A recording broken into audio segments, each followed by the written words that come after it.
I had always trusted my wife, Emily. We'd been married for years, built a life filled with love, laughter, and shared dreams. I never had reason to doubt her loyalty. Our bond felt unbreakable until one fateful night when everything changed. Before we dive in, please subscribe. It means the world to us and helps us bring you more amazing stories. Started like any other evening. We had planned to meet at a friend's party, a casual get-together to unwind after a long week.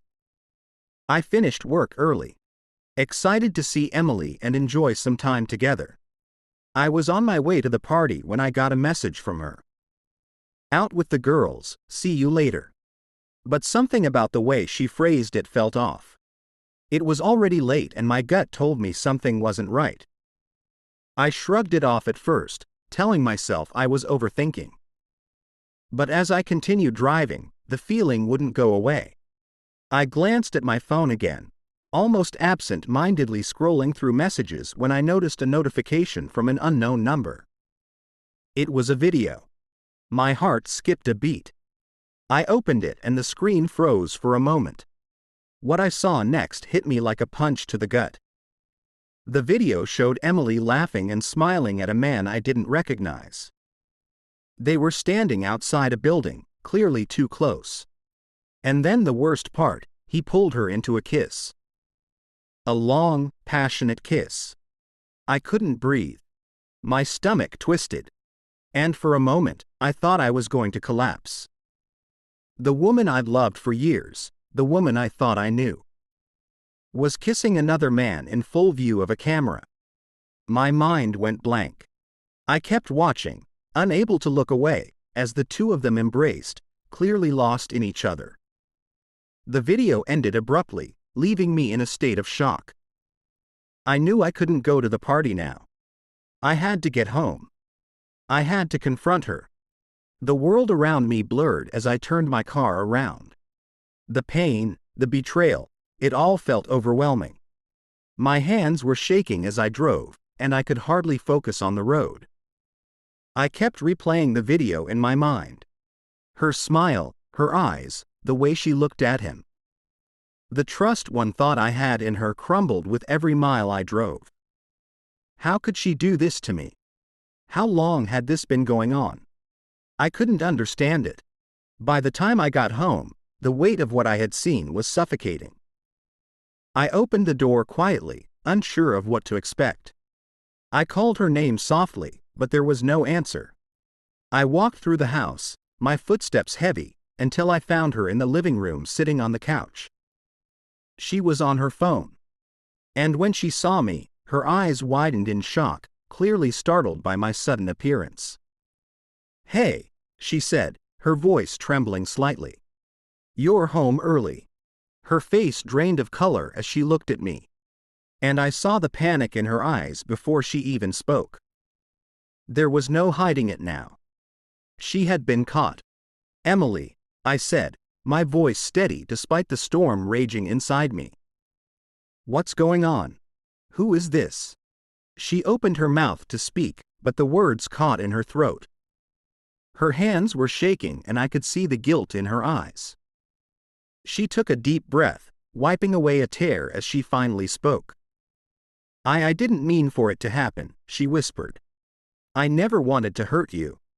It was just one moment, but it wasn't just that night.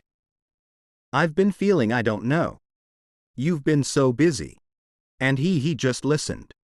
He was there when I needed someone. I didn't think it would go this far. I could barely process her words. My mind was still reeling from the video, from the image of her kissing someone else. "How long?" I asked, my voice tight with emotion. "How long has this been going on?" She hesitated for a moment, but then her eyes filled with tears. "A few months," she admitted, her voice barely above a whisper. "It started with small things, talking, texting, meeting up. It was nothing at first, but then it became more and I didn't know how to stop it. I never meant to hurt you, but I couldn't stop myself. I was so lonely. I felt like I didn't have anyone to talk to. And then I found someone who actually listened. Her words stung like 1,000 needles. I had given her everything, trusted her with my heart, and she had been with someone else behind my back. The anger boiled inside me, but I kept it in check. I wasn't ready to explode. Not yet. I needed to know if there was anything worth saving. But the more she spoke, the more I realized it wasn't just about the kiss. It was about all the lies she had told. The moments she had hidden from me. It was about the life we had built together shattered. I stood there silent, processing everything she had just confessed. The weight of the situation pressed down on me, and I couldn't find the right words. She reached for me, her hand trembling as she touched my arm. But I stepped back, couldn't let her touch me. Not after what she had done. "I don't know if I can forgive you," I said, the words cutting through the air like a knife. "I don't know if I can trust you again." Her face crumbled and she dropped to her knees in front of me, crying uncontrollably. "Please don't leave me. Please, I'll change. I swear I'll do anything." I wanted to believe her. I really did. But the truth was, I couldn't erase what I had seen.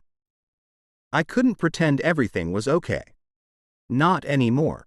"I can't stay," I said quietly, turning to leave. "I can't live with this." I didn't want to say it. I didn't want to walk away from the woman I thought I'd spend my life with. But the betrayal was too much. I had to leave. The damage had been done, and there was no going back. I walked out of the house, my chest tight with pain. The sound of her sobs following me out the door. The world felt different now. The life I had known was no longer mine. And as I drove away, I realized that some betrayals cut so deep that no amount of apologies or promises could ever fix them. I spent the next few days in a fog, not sure what came next. I moved out, leaving behind the memories of a life I once loved.